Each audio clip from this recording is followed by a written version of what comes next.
Are you a bitter Betty or are you a blissful Barbie? Hi, I'm Lydia Harris. I am a life reset specialist. I use rapid transformational therapy and hypnotherapy to move you past those stuck moments in your life where you feel that your life is just going round and round in a maze and you'd like to be liberated from that. So today we're going to look at 5 special things that people say on their deathbed and how to avoid not doing those and having regrets and turning into bitter Betty. We want to be blissful Barbie. So as a life reset specialist, I'm always on the lookout for things that help you to stay on the positive side of life and to suck the marrow out of every moment that you have so that you can avoid having that bitterness, which will eventually impact your life in a very negative way indeed. We know that feeling bitter and negative thoughts impact chemical releases in our body, which can then culminate in disease.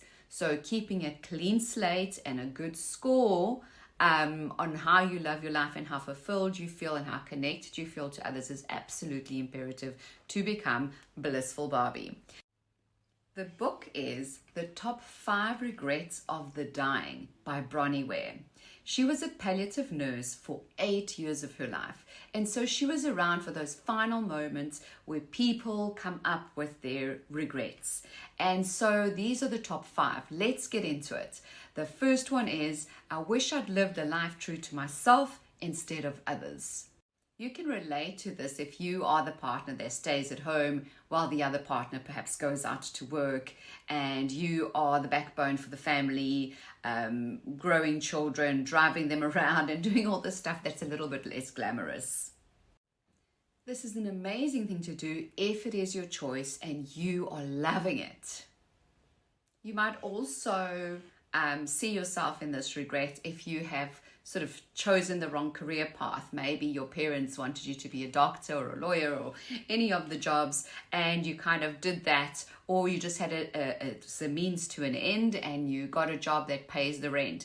So making sure that you check in with yourself, that you are also going to balance that out with doing things that you love. Maybe start a side hustle, or maybe just do an amateur dramatics, whatever it is, and make sure that you scratch that itch.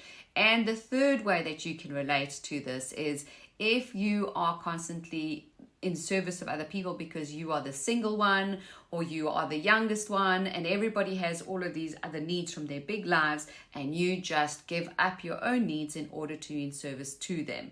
Oh, I need you to babysit. Oh, I need you to go get groceries. Oh, I need you to phone that person. I need you to drive mom. Whatever it is, making sure that you choose for yourself the way you want to live your life and balance that out.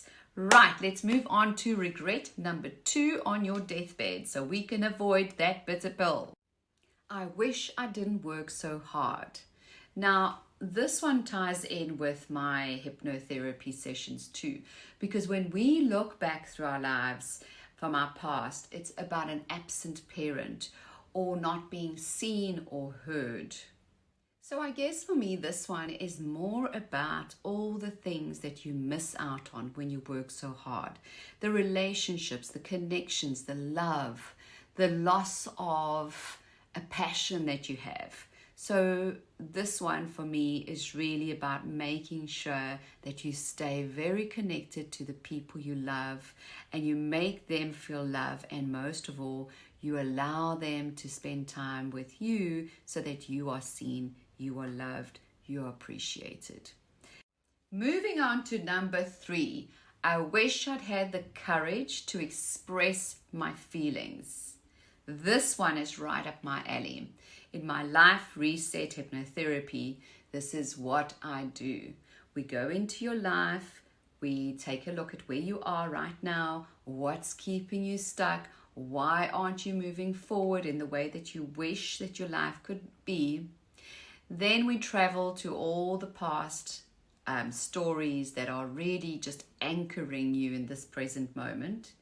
And we free up that mind space. We overcome those limiting core beliefs, and then we change your trajectory into the kind of life you actually want. And I guess this could also mean the courage to express your feelings at work, at home, in the presence of others, or even loved ones. Say all the things you need to say. Let's move on to number 4. I wish I'd stayed in touch with my friends. This one is beautiful because really staying connected to people comes from tribal days.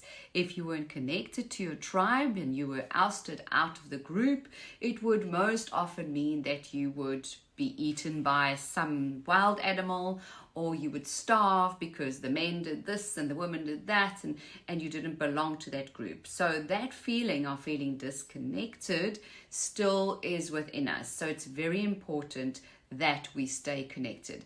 Johann Hari wrote a book called Lost Connection, in which he speaks about all the different ways that we can get disconnected, and that will be the cause of our depression.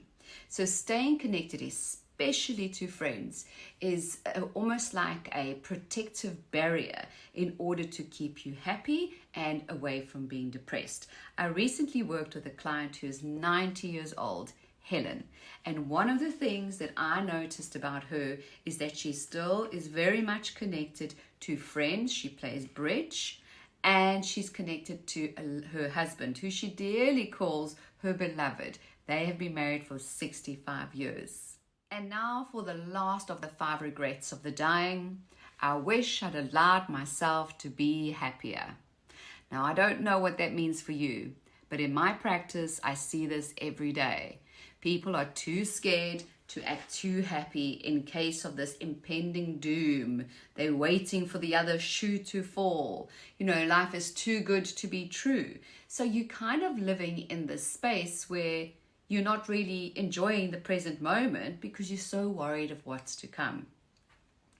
Sort of that anxiety of what's coming in the future. I can't really enjoy this relationship fully. I can't enjoy my children fully. I can't enjoy my job fully. Or the other thing is, I can't brag about it and be really happy because people will judge me. Love your life. Be as happy as you can. Those are the moments, trust me, those are the moments that you will remember in your later years.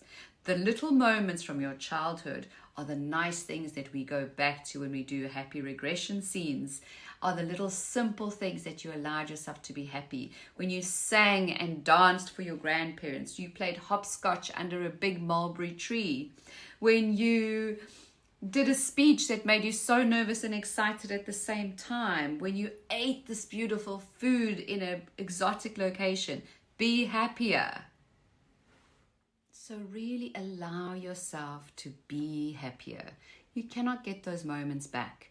And if you feel stuck, or if you feel too guilty, or something sad has happened in your life, and life-altering events happen to all of us, and perhaps you just don't feel that you deserve happiness, get the help you need to clear out those mental blocks. Because the universe that put you on this earth had very good reason to express itself through you. So you take up space and feel happiness, because that's what you're meant to do on this earth. You're only here for a short time. And if you need a little bit of help clearing out the past so that you can get yourself going again, do give me a call and let's do some therapy on you.